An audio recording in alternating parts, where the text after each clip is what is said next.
Sanibonani molweni ndinamkela kwezeCTV ngesiXhosa. Unjengaye ke guys bonakala esekamereni ke kaNomfundo. So esi sithembu sakhe usenze endlini eyi-1. Ukulele ke kwikamera kaNomfundo namhlanje uncokolana noNomfundo ke. uNomfundo ke uthi ke kuye uyathemba into yoba ngenye imini uzodicayide into yoba makakalungise izinto phakathi kwakhe noKwenzo kunye noQaphelani. Acaphuke kunjengayo into yoba hayibo uQaphelani ungenaphi ke yena ke.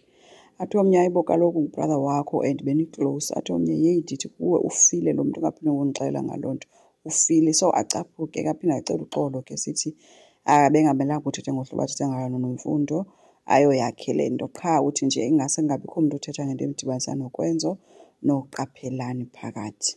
So ke kwelinye icala ke guys uSibongile ufika kuKwenzo endlini yakhe umxelela into yoba yeyi ndibe nombono apha ndiboniswe into xa ndithandaza into ethi ifemeli yakho ekatata uStanley iyakudinga kakhulu. So uYehova kum uthethile into yoba wena hoya abantu bakowenu noba utata uDlamini uthini na uyalwa uthini kodwa wena lungisa izinto nento yakowenu. So ukwenza bese sitsho into yoba mna Sibongile andiyifuni into yapha ndifuna uzifaka kwinto yefayithi endingayaziyo uba yayiqale xa kwakutheni. Abe sithi uSibongile awenzeli mna ungenzeli wena but mna ndinguSibongile ndiyi-andastenda kakhulu into yokuhlupheka yokuhlala endlini oyibonayo uba nanini ngawa but ungayazi uba uzokwenza kanjani. So wena yenza le nto ithethwa nguThixo kuwe and wenzela mna ke ngoba lo mna indoda endirhala ukuyibona enditshate naye ibe yindoda ekwaziyo ukunceda abantu. Avume ke kanjalo ke guys ke ukwenza uba hayi uzozama into yoba makayeke. Nango ke guys uKwenzo esiya kowabo apho afikele khona ke unjengaye ezincokolela noVusi bencokola ngeento zomsebenzi asesiba likhulu uba yenza kakuhle kakhulu ngoku. Afike ke uKwenzo sesithi heyi nina nje ndihleli nithetha ngomsebenzi unjengakhuze kuba yeyi asikuvanga naxa ungena nyani. Atsho omnye ke engaphenduli kwale ithethwayo kavela sathatha ifowuni yabo athi ikho nto endifuna ukundibonisa yona apha indlu katata uStanley le emadadeni. Unjengaye athi hayi akho sidingo sokuba usibonise mfana andisiboni isidingo. Athi ukwenza hayi kulungile kodwa ke nanku wona umsi ke ashwebeka ifowuni apha phambi kwabo. Caphuka unjengaye buza uba hayi bo mfondini nawe ndivanga uba ndithini na.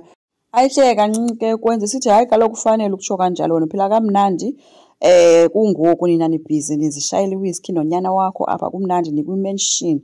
Phofu uStanley yena uhlele ebuxhofixhofini nje.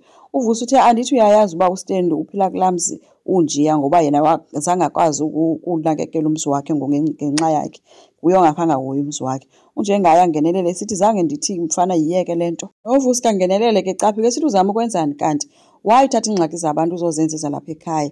Ukwenza uthe kuVusi noba uyitsho nyani ke loo nto uyithethayo bafo. Athi omnye hayibo andibhudanga bangqinelane ke nonjengayo into yoba vele uthetha inyani. Ukwenza athi andazi ke why ndimosha ixesha lam ndithetha nani kangaka. Nina bekumele uba ningamadoda asilidayo nina amakhosikazi bekumele uba nithi nini nje abantu abasilidayo nisikhuphe ezintluphekweni kodwa nina nenza kanje. Unjengaye athi heyi sekwanele mfana. Ukwenza wathi ayikho ke letshe emkhomba nditsho ngomnwe. Wathi mna inye into endiyifunde kuwe kukuba kulungile ukuthatha kancinci abantu abahluphekayo. uVusi angenelele sithi heyi awuzuthetha kanje ngotata wena. Abe sesithi uKwenzo khawume kancinci utata yena yeyona ndlela kaloku afuna simkhumbule ngayo nalena yabuza ke. Unjengaye abuza uba uthi masenze njani ke mfana ancame bengathi wehlisa umoya ke ngononjengaye because uyabona le into seyingapha kwamandla akho.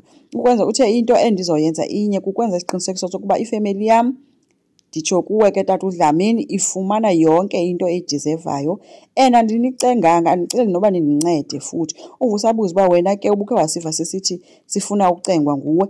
Ukwenza uthi enye into endizoyenza ndizawuni-exposa kwilizwe eli lonke. Ifemeli yam yona izayifumana yonke into owabathathela yona wabashiya ngelithi ke ndiyanibona nicinga into yoba nina ndiyadlala. Wabashiya apho ke uVusi ilihlo lakhe lijonge unjengaye inoba ke linombuzo othi umthetho wakhona wenzani qha ke kuba kaloku kufuneka abe ngakuye okwangoku. But bangenelwe ngamanzi endlini njengangoku. Enkosi ngicela siqhubeke subscribe, silike, singakhomenta futhi bye.